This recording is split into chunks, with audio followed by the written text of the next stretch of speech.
जय श्री कृष्णा।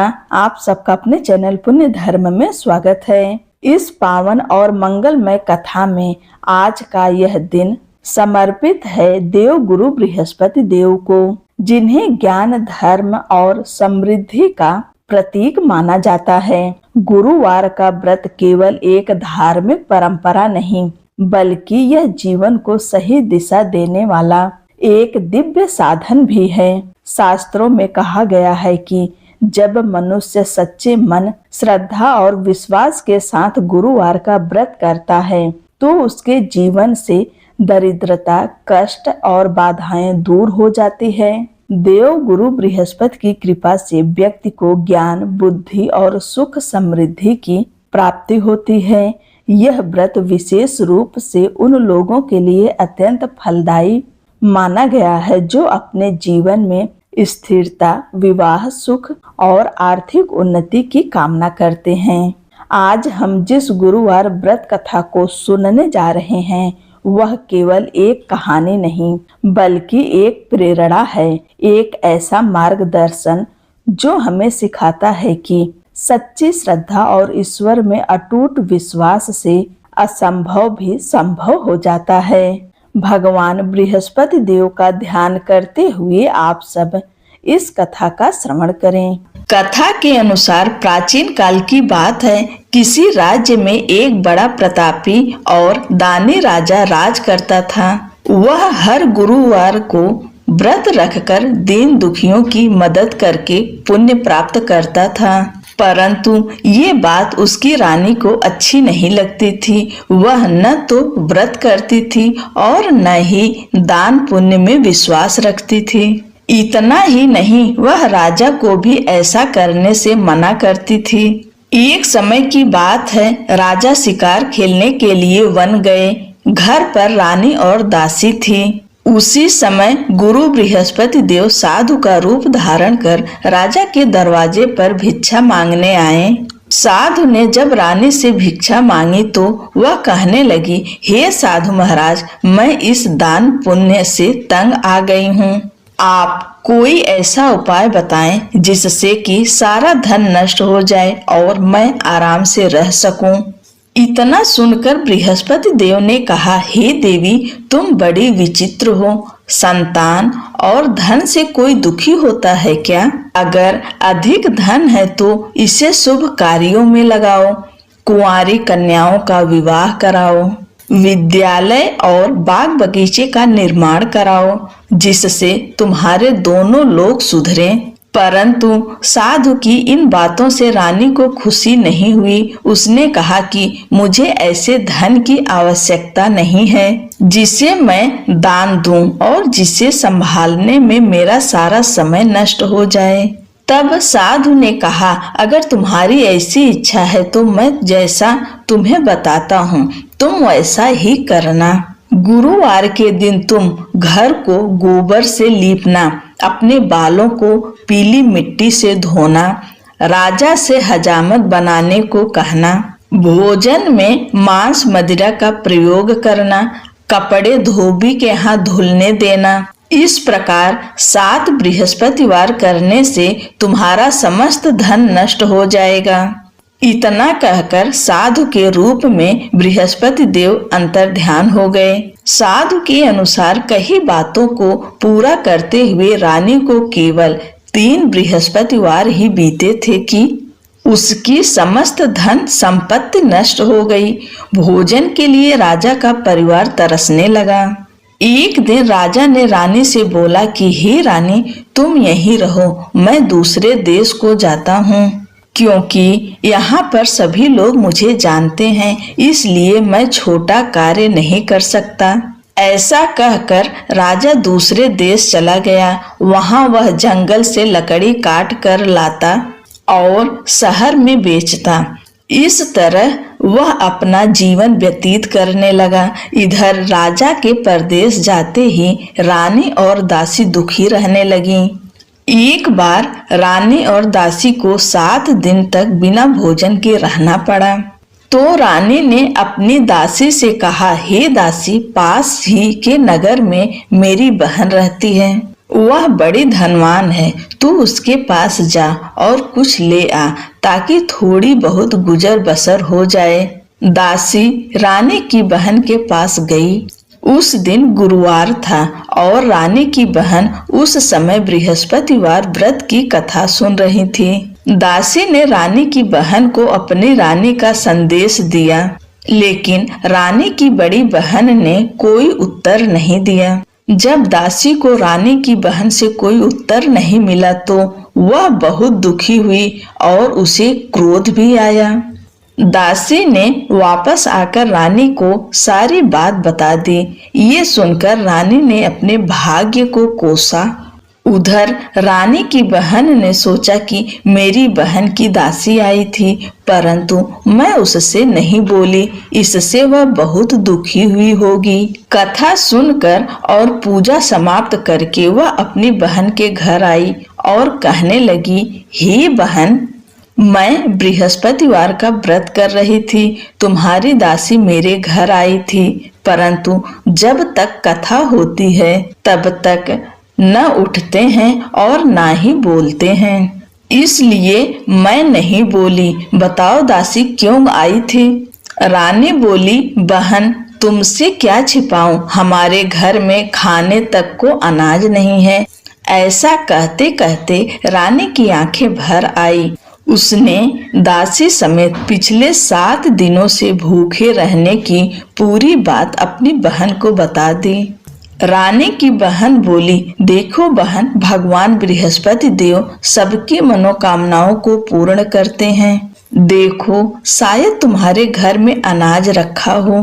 पहले तो रानी को विश्वास नहीं हुआ, पर बहन के आग्रह करने पर उसने दासी को अंदर भेजा तो उसे सचमुच अनाज से भरा एक घड़ा मिल गया। ये देखकर दासी को बड़ी हैरानी हुई। दासी रानी से कहने लगी, हे रानी, जब हमको भोजन नहीं मिलता तो हम व्रत ही करते हैं, इसलिए क्यों न इनसे व्रत और कथा की विधि पूछ ली जाए ताकि हम भी व्रत कर सकें। तब रानी ने अपनी बहन से बृहस्पतिवार व्रत के बारे में पूछा।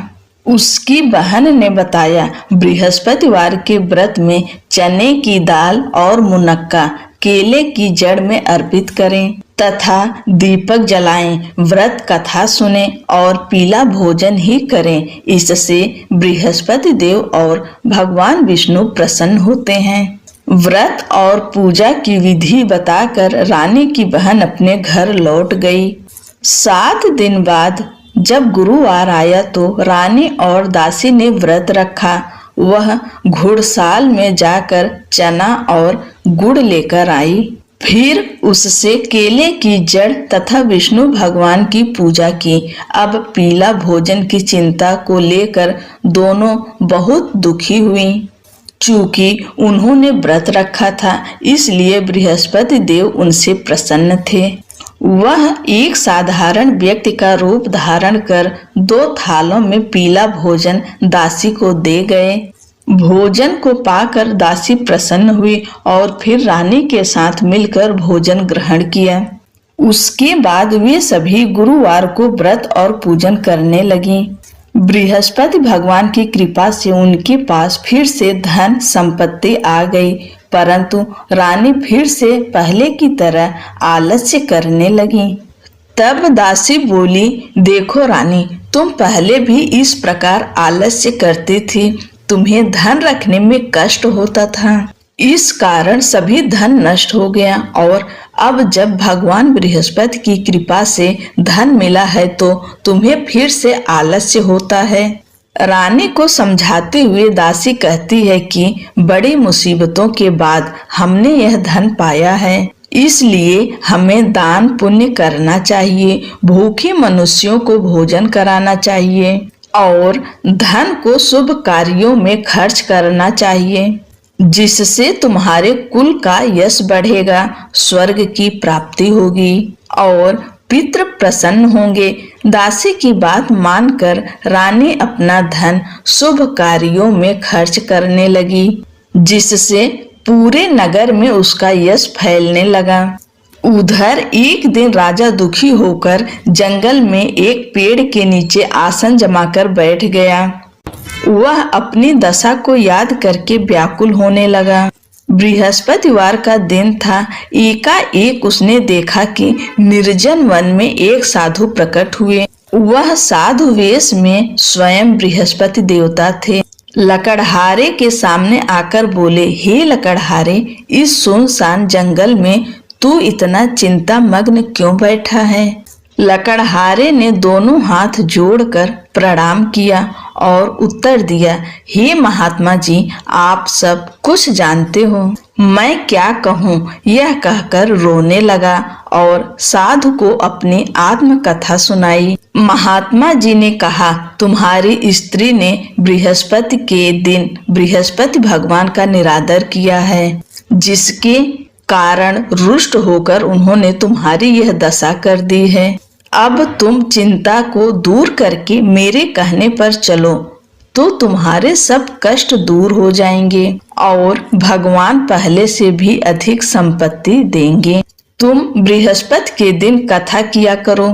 2 पैसे के चने मुनक्का लाकर उसका प्रसाद बनाओ और शुद्ध जल से लोटे में शक्कर मिलाकर अमृत तैयार करो।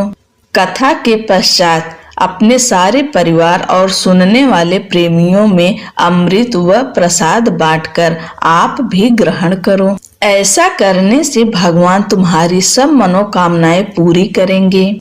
साधु के ऐसे वचन सुनकर लकड़हारा बोला, हे प्रभु, मुझे लकड़ी बेचकर इतना पैसा नहीं मिलता जिससे भोजन के उपरांत कुछ बचा सकूं। मैंने रात्रि में अपनी स्त्री को व्याकुल देखा है। मेरे पास कुछ भी नहीं जिससे मैं उसकी खबर मंगा सकूं। साधु ने कहा, हे लकड़हारे, तुम किसी बात की चिंता मत करो। बृहस्पति के दिन तुम रोजाना की तरह लकड़ियां लेकर शहर को जाओ। तुमको रोज से दुगुना धन प्राप्त होगा, जिससे तुम भली भांति भोजन कर लोगे तथा बृहस्पति देव की पूजा का सामान भी आ जाएगा। इतना कहकर साधु अंतर ध्यान हो गए। धीरे धीरे समय व्यतीत होने पर फिर वही बृहस्पतिवार का दिन आया। लकड़हारा जंगल से लकड़ी काट कर शहर में बेचने गया। उसे उस दिन और दिन से अधिक पैसा मिला। राजा ने चना, गुड़ आदि लाकर गुरुवार का व्रत किया। उस दिन से उसके सभी क्लेश दूर हुए, परंतु जब दोबारा गुरुवार का दिन आया तो बृहस्पतिवार का व्रत करना भूल गया। इस कारण बृहस्पति भगवान नाराज हो गए। उस दिन उस नगर के राजा ने विशाल यज्ञ का आयोजन किया तथा शहर में यह घोषणा करा दी कि कोई भी मनुष्य अपने घर में भोजन न बनावे न आग जलावे। समस्त जनता मेरे यहाँ भोजन करने आवे। इस आज्ञा को जो न मानेगा उसे फांसी की सजा दी जाएगी। इस तरह की घोषणा संपूर्ण नगर में करवा दी गई। राजा की आज्ञा अनुसार शहर के सभी लोग भोजन करने गए, लेकिन लकड़हारा कुछ देर से पहुंचा। इसलिए राजा उसको अपने साथ घर लिवा ले गए और ले जाकर भोजन करा रहे थे तो रानी की दृष्टि उस खूंटी पर पड़ी जिस पर उसका हार लटका हुआ था। वह वहां पर दिखाई नहीं दिया। रानी ने निश्चय किया कि मेरा हार इस मनुष्य ने चुरा लिया है। उसी समय सिपाहियों को बुलाकर उसको कारागार में डलवा दिया। जब लकड़हारा कारागार में पड़ गया और बहुत दुखी होकर विचार करने लगा कि न जाने कौन से पूर्व जन्म के कर्म से मुझे यह दुख प्राप्त हुआ है, और उसी साधु को याद करने लगा जो कि जंगल में मिला था। उसी समय तत्काल बृहस्पति देव साधु के रूप में प्रकट हुए और उसकी दशा को देखकर कहने लगे, अरे मूर्ख, तूने बृहस्पति देव की कथा नहीं करी, इस कारण तुझे दुख प्राप्त हुआ है। अब चिंता मत कर। बृहस्पतिवार के दिन कारागार के दरवाजे पर 4 पैसे पड़े मिलेंगे। उनसे तू बृहस्पति देव की पूजा करना, तेरे सभी कष्ट दूर हो जाएंगे। बृहस्पति के दिन उसे 4 पैसे मिले। लकड़हारे ने कथा कही। उसी रात्रि को बृहस्पति देव ने उस नगर के राजा को स्वप्न में कहा, हे राजा, तुमने जिस आदमी को कारागार में बंद कर दिया है वह निर्दोष है, वह राजा है, उसे छोड़ देना। रानी का हार उसी खूंटी पर लटका है। अगर तू ऐसा नहीं करेगा तो मैं तेरे राज्य को नष्ट कर दूंगा। इस तरह रात्रि के स्वप्न को देखकर राजा प्रातः काल उठा और खूंटी पर हार देखकर लकड़हारे को बुलाकर क्षमा मांगी तथा लकड़हारे को योग्य सुंदर वस्त्र आभूषण देकर विदा कर दिया। बृहस्पति देव की आज्ञा अनुसार लकड़हारा अपने नगर को चल दिया। राजा जब अपने नगर के निकट पहुंचा तो उसे बड़ा आश्चर्य हुआ। नगर में पहले से अधिक बाग, तालाब, कुएं तथा बहुत ही धर्मशाला, मंदिर आदि बन गई है। राजा ने पूछा, यह किसका बाग और धर्मशाला है? तब नगर के सब लोग कहने लगे, यह सब रानी और बांदी के हैं। तो राजा को आश्चर्य हुआ और गुस्सा भी आया। जब रानी ने यह खबर सुनी कि राजा आ रहे हैं तो उन्होंने बांदी से कहा कि हे दासी, देख, राजा हमको कितनी बुरी हालत में छोड़ गए थे। हमारी ऐसी हालत देखकर वह लौट न जाएं, इसलिए तू दरवाजे पर खड़ी हो जा। आज्ञा अनुसार दासी दरवाजे पर खड़ी हो गई। राजा आए तो उन्हें अपने साथ लिवा लाई। तब राजा ने क्रोध करके अपनी रानी से पूछा कि यह धन तुम्हें कैसे प्राप्त हुआ है? तब उन्होंने कहा, हमें यह सब धन बृहस्पति देव के इस व्रत के प्रभाव से प्राप्त हुआ है। राजा ने निश्चय किया कि 7 रोज बाद तो सभी बृहस्पति का पूजन करते हैं, परंतु मैं प्रतिदिन दिन में 3 बार कहानी तथा रोज व्रत किया करूंगा। अब हर समय राजा के दुपट्टे में चने की दाल बंधी रहती तथा दिन में 3 बार कहानी कहता।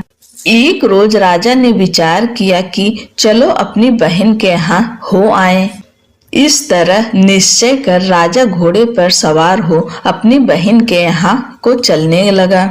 मार्ग में उसने देखा कि कुछ आदमी एक मुर्दे को लिए जा रहे हैं। उन्हें रोक कर राजा कहने लगा, अरे भाइयों, मेरी बृहस्पति देव की कथा सुन लो। वे बोले, लो, हमारा तो आदमी मर गया है, इसको अपनी कथा की पड़ी है। परंतु कुछ आदमी बोले, अच्छा कहो, हम तुम्हारी कथा भी सुनेंगे। राजा ने दाल निकाली और जब कथा आधी हुई थी कि मुर्दा हिलने लग गया और जब कथा समाप्त हो गई तो राम राम करके मनुष्य उठकर खड़ा हो गया। आगे मार्ग में उसे एक किसान खेत में हल चलाता मिला। राजा ने उसे देख और उससे बोले, तुम मेरी बृहस्पतिवार की कथा सुन लो। अरे भैया, किसान बोला, जब तक मैं तेरी कथा सुनूंगा तब तक 4 हरैया जोत लूंगा। जा, अपनी कथा किसी और को सुना। इस तरह राजा आगे चलने लगा। राजा के हटते ही बैल पछाड़ खाकर गिर गए तथा किसान के पेट में बड़ी जोर का दर्द होने लगा।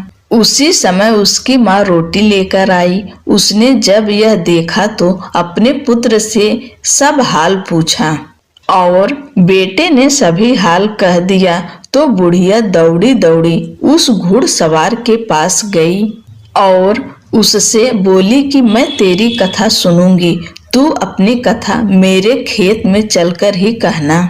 राजा ने बुढ़िया के खेत पर जाकर कथा कही, जिसके सुनते ही वह बैल उठ खड़े हुए तथा किसान के पेट का दर्द भी बंद हो गया। राजा अपनी बहन के घर पहुंचा। बहन ने भाई की खूब मेहमानी की। दूसरे रोज प्रातः काल राजा जगा तो वह देखने लगा कि सब लोग भोजन कर रहे हैं। राजा ने अपनी बहन से कहा, ऐसा कोई मनुष्य है जिसने भोजन नहीं किया हो, मेरी बृहस्पतिवार की कथा सुन ले। बहन बोली, हे भैया, यह देश ऐसा ही है कि पहले यहाँ लोग भोजन करते हैं, बाद में अन्य काम करते हैं। अगर कोई पड़ोस में हो तो देखाऊं। वह ऐसा कहकर देखने चली गई, परंतु उसे कोई ऐसा व्यक्ति नहीं मिला जिसने भोजन न किया हो। अतः वह एक कुम्हार के घर गई जिसका लड़का बीमार था। उसे मालूम हुआ कि उनके यहाँ 3 रोज से किसी ने भोजन नहीं किया है। रानी ने अपने भाई की कथा सुनने के लिए कुम्हार से कहा तो वह तैयार हो गया। राजा ने जाकर बृहस्पतिवार की कथा कही, जिसको सुनकर उसका लड़का ठीक हो गया। अब तो राजा की प्रशंसा होने लगी। एक रोज राजा ने अपनी बहन से कहा कि हे बहन, हम अपने घर को जाएंगे, तुम भी तैयार हो जाओ। राजा की बहन ने अपनी सास से कहा। सास ने कहा, हाँ चली जा, परंतु अपने लड़कों को मत ले जाना, क्योंकि तेरे भाई के कोई औलाद नहीं है। बहन ने अपने भैया से कहा, हे भैया, मैं तो चलूंगी, पर कोई बालक नहीं जाएगा। राजा ने बोला, जब कोई बालक नहीं चलेगा तब तुम ही क्या करोगी। बड़े दुखी मन से राजा अपने नगर को लौट आया। राजा ने अपनी रानी से कहा, हम निर्वंशी हैं, हमारा मुंह देखने का धर्म नहीं है और कुछ भोजन आदि नहीं किया। रानी बोली, हे प्रभु, बृहस्पति देव ने हमें सब कुछ दिया है, वह हमें औलाद अवश्य देंगे। उसी रात को बृहस्पति देव ने राजा से स्वप्न में कहा, हे राजा उठ, सभी सोच त्याग दे, तेरी रानी गर्भ से है। राजा की यह बात सुनकर बड़ी खुशी हुई। 9वें महीने में उसके गर्भ से एक सुंदर पुत्र पैदा हुआ। तब राजा बोला, हे रानी, स्त्री बिना भोजन के रह सकती है, पर बिना कहे नहीं रह सकती। जब मेरी बहन आवे तुम उससे कुछ कहना मत। रानी ने सुनकर हाँ कर दिया।